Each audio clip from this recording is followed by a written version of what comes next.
Your God is, in most situations, your God of ignorance. Now, I'm referring to most, if not all, the monotheist religions that exist out there in the world. The point of belief is accepting something without the necessity for proof. Now, obviously, there is in this world something that's allowed this whole existence to come into being, be it that it did it by itself, or be it that it did it because of other forces. There definitely is something beyond us that allowed this universe to appear.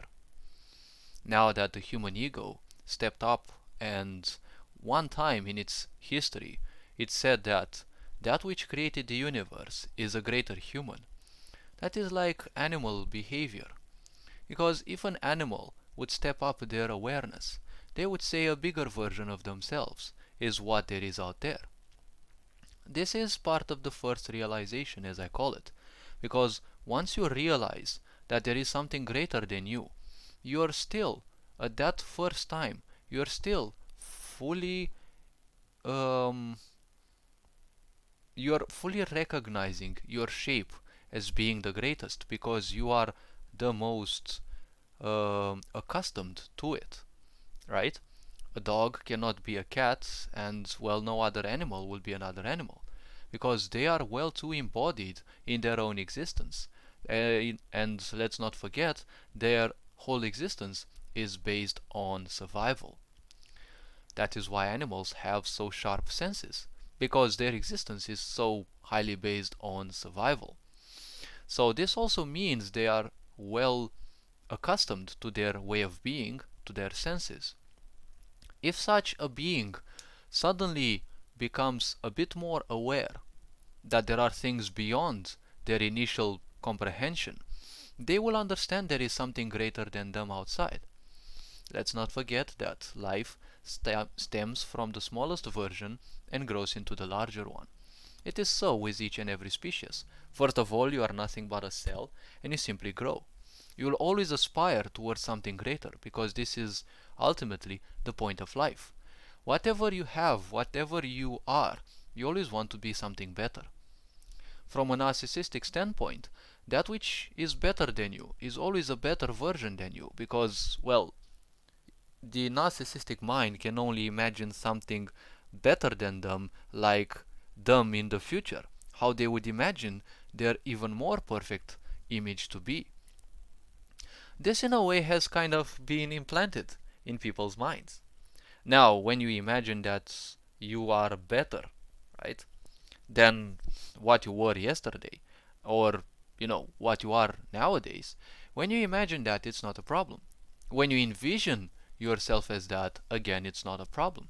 Because if you are here, the nature of life says that you don't want to be here, you want to be there, right? You're working for a certain salary, you want double the salary, right? You want triple the salary. It's never necessarily enough. Now, obviously, if you don't pursue this from a narcissistic standpoint, all about you, there is a sense of naturalness within. Because if you listen to that, whatever level you reach, you will want even more, but not at the detriment of others, like a narcissistic society would. But when it comes to a religion, the religion means you give up all your power.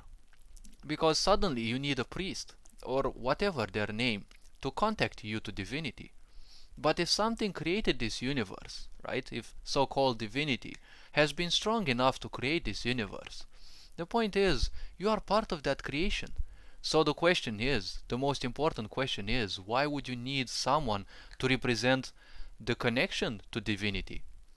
Most likely there should be someone to remind you of your connection to the divinity, but not act as a channel towards divinity, or at least teach you how you can achieve this connection to the divinity.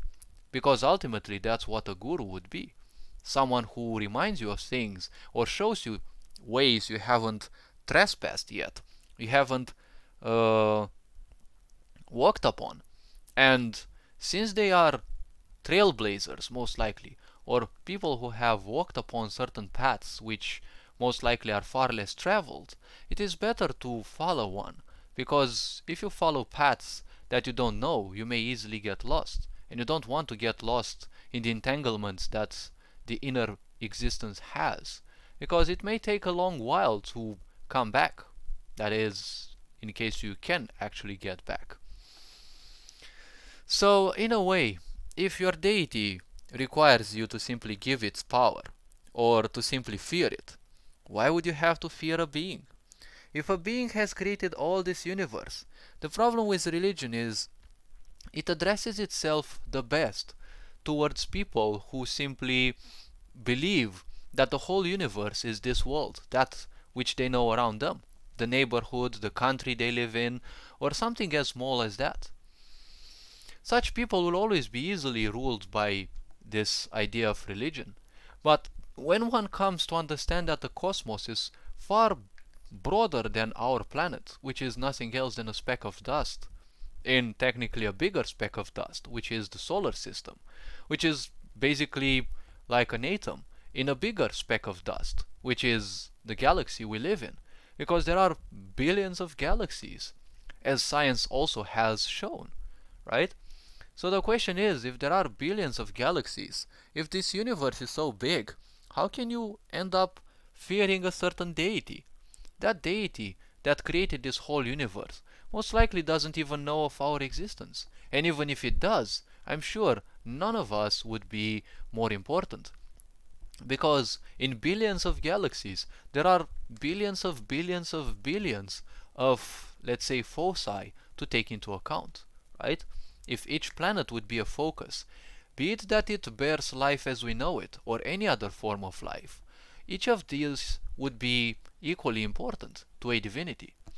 At the same time, in order for divinity to be aware of us, right, it needs actual awareness, right?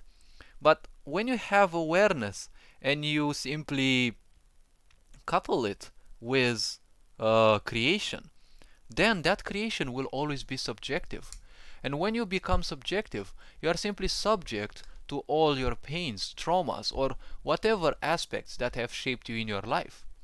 Now, obviously, everything that shaped you in your life is what helped you become that which you are right now.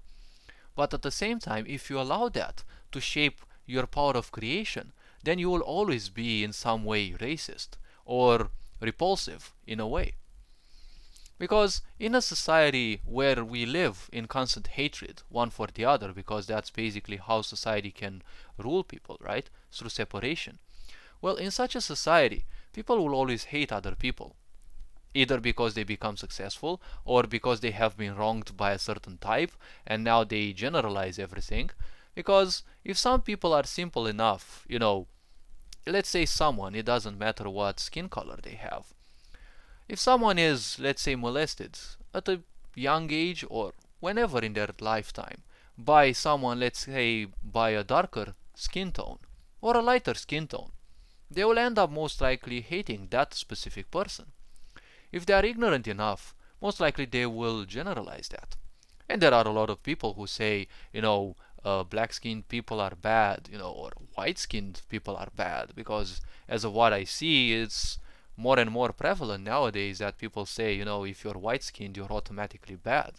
Don't judge people nowadays because of the history that, their ancestors did. Because their ancestors lived their life.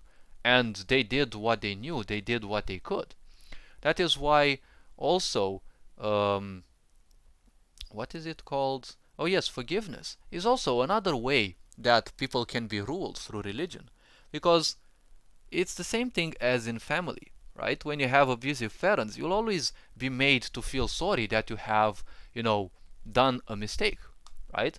Because once you do a mistake, those abusive people will feel pissed. And they will induce a fear into you that you shouldn't piss them off, right? That you shouldn't repeat that. Which this action, this set of actions actually, promotes the idea of being submissive. And when people are submissive, they are easy to rule. Because anyone who rules them can easily play the idea of being pissed, right? Like they're faking the idea of being pissed so that, they control the behavior of others. So if your God is easily pissed, then, well, it means they are conscious. You do not want to serve a conscious God. You want to serve a God which is one with creation.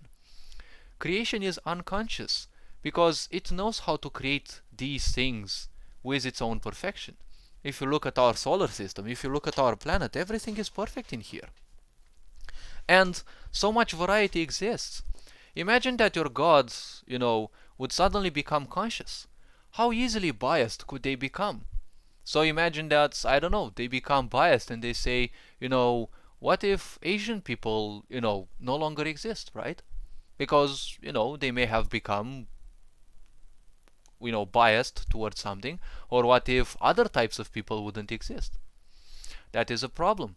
Because if you believe your God is almighty, well, almighty they already are. Because that which allowed this universe to exist most definitely has a great power. And great power comes from the aspect of unconsciousness, but not ignorance. It comes from the level of unconsciousness of the universe, of the idea of being one with creation, not becoming ignorant, because ignorance is the opposite, right? It is the opposite of creation, it is seclusion. When you are feeling pissed by other people, when you react badly to other people, your first impulse is to separate from them because you create a certain pain in your mind because of your reaction towards those, right? You react in a painful way, but you at the same time say that it's the other people's fault for your pain because that's how, simple-minded the ego is. The ego simply wants to protect you from any pain. When you react to someone and you create pain, the ego takes it as a much easier path that, it's always the other one's fault, not yours. You are creating your own pain, but attributing it to others is much easier. And that's why your first impulse will be to separate you from the others. Why do you think we have a world of people who love being in separation? Because of ignorance, right? So many people ended up hating so many things, right? Women hate women, men hate men, men hate women, women hate men, everyone hates everyone, right? Black people hate black people hate white hate black, white hate whites, you know, Asians aren't good, Asians are too good, Europeans are sick, Europeans are, I don't know, whatever other way. So much discrimination, so much of these, agendas that simply separate people. All of these simply birth ignorance. When you are ignorant, you simply won't do literally anything to improve your life.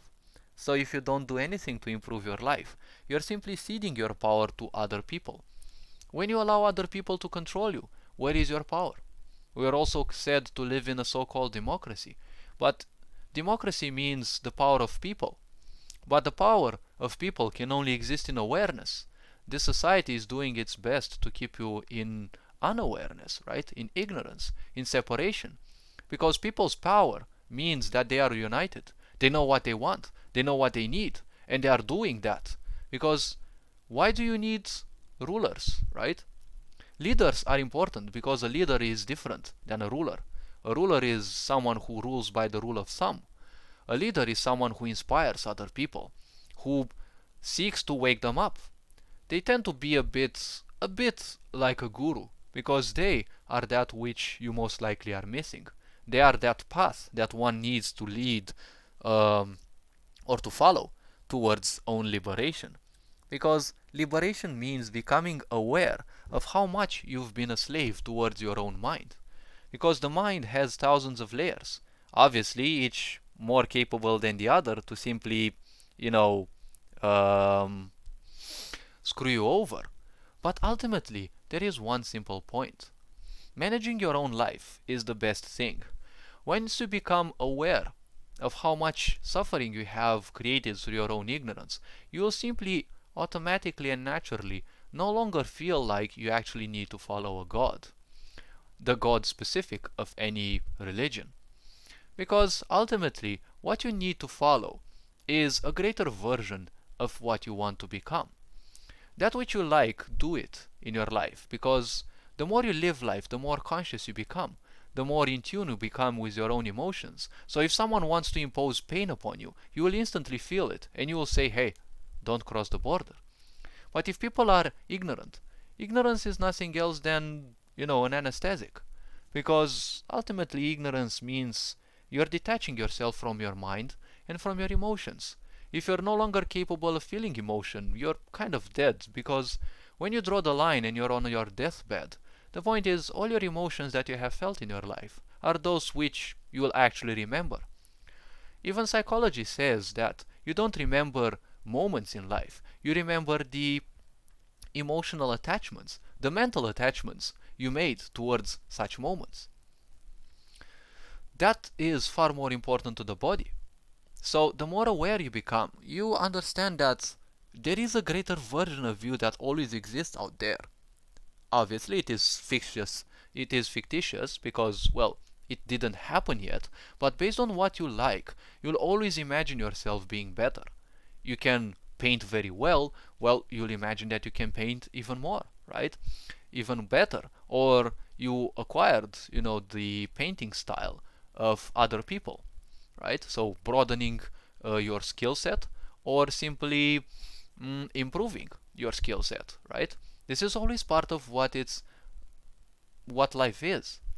So if your God simply wants you to give it all its power and to focus on it, this same trauma, in a way, Buddha, the great Buddha has gone through. Now, Gautama was actually the name because Buddha is just a title. He also said that he doesn't want people to believe in him. He doesn't want people to believe in him because this type of behavior attracts people who want you to do the things for them. Think about that. People expect God to do things, but God simply doesn't exist. At least the way we have created them, right? Because God most likely isn't a human being. It isn't necessarily a man. It isn't a human being. It is a force that simply exists. It doesn't need, or most likely doesn't even have a shape. Because if it created this physicality, most likely it created it from beyond physicality, right? So, if let's say the video game characters, right, become aware in a way, they must become aware that those who created them are beyond that cybernetic world, right? And it is always hard for the mind to comprehend that something created you from beyond your level of experience, your level of awareness. So, when you seek people, when you seek to help people, don't become their God, because they will expect you to do their things. Instead, teach people how to solve their own problems, and call to you when they need more guidance, but only guidance, because we are not here to shape people, we are not here to change people. That is what religion wants. And religion will always serve someone's agenda, because ultimately it was created for something. And if you are using an agenda or a set of agendas to promote ignorance, then the only purpose of those agendas is ultimate control. Because what other purpose would it be? There are two ways to simply handle humanity. You either guide them into further ignorance and slumber, or you simply guide them out of ignorance. Because ultimately, that is what education means. Education stems from educario in Latin, which means to rule out of ignorance. But schools nowadays are putting people into more ignorance because they're nothing else but abuse. Most of the knowledge that is taught in schools nowadays can be easily found on the internet. Surely a teacher is needed to explain them the things, but our children are more and more advanced than we think. They can actually learn those things from the internet, and people are slowly pulling their children away from this idea of ignorance, from this idea of schools, or what I call them, the mental slaughterhouses. Because once you enter a place where you're not allowed to say anything else than the teacher wants, well, isn't that authoritarianism? Isn't that a way of rulership? Where you have to actually, focus and promote the leader. Isn't that what authoritarian regimes do? Focus on the leader, promote the leader as if they are the alpha and omega? Many teachers act like this in schools as well, and unfortunately shape our children in a very bad way. So ultimately, this is not the best way to raise our children. If this doesn't change, well, if we allow our generations, the future generations, which are the future of this race as well, to become lesser than we are. We are nothing else than murderers, because we have murdered their potential to outgrow us. All this being said, hopefully this video was introspective enough. I'm ending it, well, interestingly enough, on the, well, at 11:11, and, you know, on the 11th of 11th. You are appreciated. Take care. And, well, Ferenc Jan Bauer signing out. You are appreciated. Hugs. Stay awesome. And live bright.